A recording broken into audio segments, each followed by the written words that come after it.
The ferry had been delayed by 3 hours. The waiting room smelled like old coffee and wet wool. And somewhere across the plastic chairs, a man was trying very hard not to pass out. I noticed him the way you notice a candle flickering in a draft. Not dramatically, just differently than everything else. He was maybe 35, dark jacket, the kind of face that usually looks composed, but was currently doing a poor job of it. Pale, very pale. The kind of pale that has a greenish undertone and means business. I had my bag with me. I always have my bag with me. Old habit from 2 years of clinicals and one very memorable summer doing home visits in a county where the nearest ER was 40 minutes away on a good road. You learn to carry things. I watched him for another minute, just to be sure I wasn't projecting. He shifted in his seat, pressed 2 fingers to the inside of his wrist, looked at them like they'd said something he didn't want to hear. That's when I walked over. "Hey," I said, sitting down 1 chair away. Not too close. People who feel bad don't always want someone in their space immediately. "You doing okay?" He looked up, brown eyes slightly unfocused. "Yeah," he said. "Yeah, I'm fine." He was not fine. "I'm a nurse," I said. Just that. No performance, no badge flashing, just information, offered quietly, like handing someone an umbrella before the rain starts. Something in his face shifted. Not relief exactly, more like permission. Permission to stop pretending. "I think I missed my insulin," he said. "This morning. I was rushing and I think I forgot." Ah, there it is. His name was Daniel, type 1 diabetic for almost 20 years, which meant he knew his body better than most people know their own addresses. He knew something was off.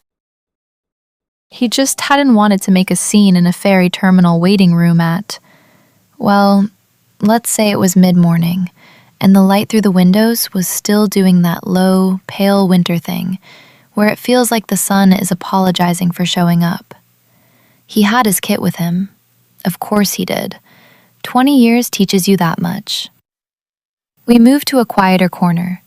There was a little alcove near the vending machines, slightly less fluorescent, slightly more private. He pulled out his glucose meter first. His hands were trembling, just a little, and he fumbled with the test strip. "Here," I said. Not taking over, just steadying. There's a difference. I held the strip dispenser while he loaded it.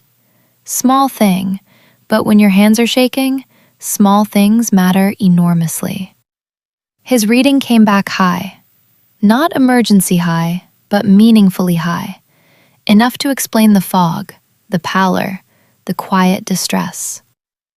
"Okay," I said. "That makes sense. Do you have your fast acting?" He did.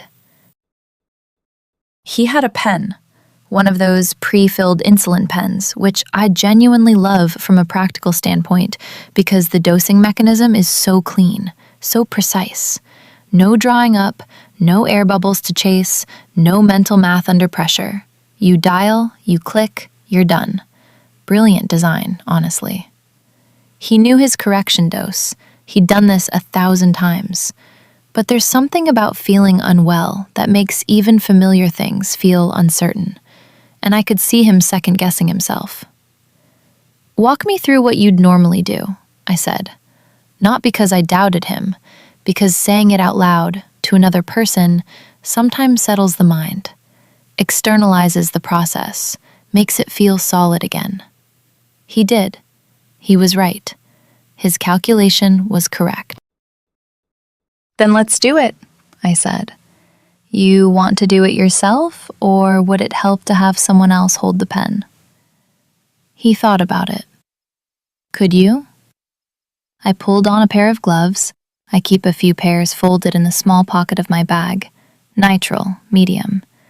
and there's a particular sensation to that, snapping them on. It's not clinical coldness. It's more like readying yourself, becoming the version of you that's calm and precise and fully present. I like that feeling. He lifted his shirt on one side, just enough. The abdomen is the classic site for insulin, and for good reason. The subcutaneous fat layer there is consistent, accessible, and the absorption rate is reliable. You rotate sites, of course. Same spot every time leads to lipodystrophy, little hardened patches under the skin where the tissue gets tired of being punctured. Daniel knew this. He had a rotation going. He told me which zone was next. I uncapped the pen, checked the window, clear, no cloudiness, no particles. Dialed the dose, pinched a small fold of skin between my thumb and forefinger, gently, just enough to lift the subcutaneous layer away from muscle beneath. Muscle absorption is faster and less predictable for insulin. You want the fat. You want that soft, forgiving layer. 90 degrees, straight in, smooth, no hesitation. Hesitation is the enemy of a clean injection. Not because speed matters clinically. It doesn't, not for a subcutaneous. But because hesitation communicates itself. The person holding the needle tenses, the person receiving it tenses, and suddenly what should be nothing becomes an event. I held it for a count of 10 after the full dose delivered. This part people skip, and they shouldn't. If you pull the pen out immediately, you can get a little backflow, a tiny bead of insulin on the skin surface that never made it in. 10 seconds costs nothing and wastes nothing. Then out, smooth, straight back along the same angle. That's it, I said. He exhaled. Long, slow. The kind of exhale that's been waiting. You're going to want to eat something in the next 20 to 30 minutes, I said, peeling off my gloves. Not a lot, something with a moderate glycemic index. Not pure sugar, not nothing. A banana, some crackers with peanut butter, something that'll give you a steady rise rather than a spike. He nodded. He knew. But knowing and being reminded are different things when you're sitting in a ferry terminal, feeling like the floor is slightly tilted. We sat for a while after that, not awkwardly, companionably. He had a granola bar in his bag, which he ate with the focused attention of someone who has learned to take food seriously. I had terrible vending machine tea, which I drank with the resigned acceptance of someone who has worked enough night shifts to stop being precious about caffeine delivery systems. He told me he was traveling to see his sister, that she'd just had a baby, her first. That he'd been so excited to get on the ferry that morning that he'd walked out of his apartment with his jacket half on and his kit in his bag, but his morning routine half finished. "First niece or nephew?" I asked. "Niece," he said. And the way he said it, quietly, like the word was something he was still getting used to holding, I thought, this man is going to be an absolutely wonderful uncle.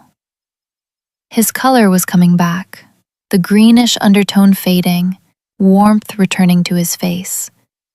It's one of the things I find quietly remarkable about the body, how quickly it responds when you give it what it needs. Not dramatic, not cinematic, just a gradual return, like a room getting lighter as the sun finds its angle. I showed him one other thing before the ferry was finally called: how to check the injection site afterward. Just a light press with a fingertip, no rubbing. Rubbing can alter absorption, speed things up unevenly. Press, release, done. If there is a small raised spot, that's fine. It'll absorb. If there is unusual redness or warmth that spreads, that's worth watching. But there was nothing. Clean site, clean delivery. When the boarding announcement came, he stood up slowly, tested his legs, found them reliable. Thank you, he said. And then, after a pause, with a small, slightly embarrassed smile, I don't even know your name. I told him. He repeated it once like he was